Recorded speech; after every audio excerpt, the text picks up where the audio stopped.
கட்சிகளை பார்க்கிறோம், தொடங்கிய உடனே ஆட்சிக்கு வருவோம் என்று சொல்லக்கூடிய நிலை இன்றைக்கு நாட்டில் இருந்து கொண்டிருக்கிறது.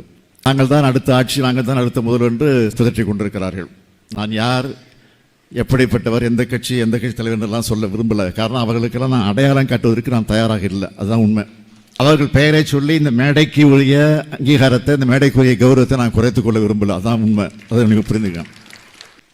நானாக இருந்தாலும் சரி, தம்பி உதயநிதியாக இருந்தாலும் சரி, அண்ணன் துரைமுருகனாக இருந்தாலும் சரி, என்ன சொன்னோம்? மாற்று கட்சி தான் சொன்னோம்.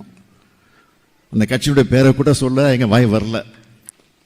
காரணம், எத்தனையோ கட்சி இருக்குது, எத்தனையோ கட்சி பேரை சொல்கிறோம். ஆனால் இந்த கட்சியின் பேரை சொல்ல நாங்கள் மறுப்பதற்கு என்ன காரணம்? உண்மையிலே ஒரு அரசியல் கட்சியாக இருந்து, மக்களுக்காக பாடுபட கட்சியாக இருந்து, உழைக்கக்கூடிய கட்சியாக இருந்து, உண்மையிலேயே தமிழனுக்காக பாடுபட கட்சியாக இருந்தால் நான் சொல்லலாம். வேஷம் விட்டு கொண்டிருக்கக்கூடிய ஒரு நாடகத்தை நடத்தி கொண்டிருக்கக்கூடியவர்களுக்கெல்லாம் நான் அடையாளம் காட்டவர்கள் தான் உண்மை. சொன்னவே சிலருக்கு ஒரே கோபம் பொத்துக்கிட்டு வருது, வீர ஆவேசம் வருது.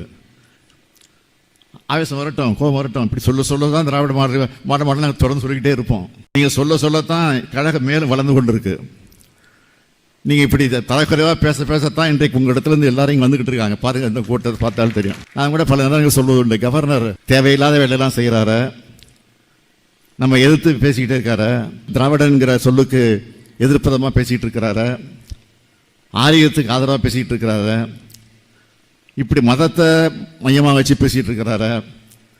என்னெல்லாம் வருத்தப்படுவது உண்டு. பேசட்டும், அவர் பேச தான் நமக்கு ஆதரவு ஜாஸ்தி ஆகுது. அதனால் சில பேர் கவர்னரை மாற்றுங்கன்னு சொல்லுவாங்க. இது வரைக்கும் சட்டமன்றத்தில் நாங்கள் கவர்னர் மாற்றுங்க தீர்மானம் போட்டிருக்கிறோமா?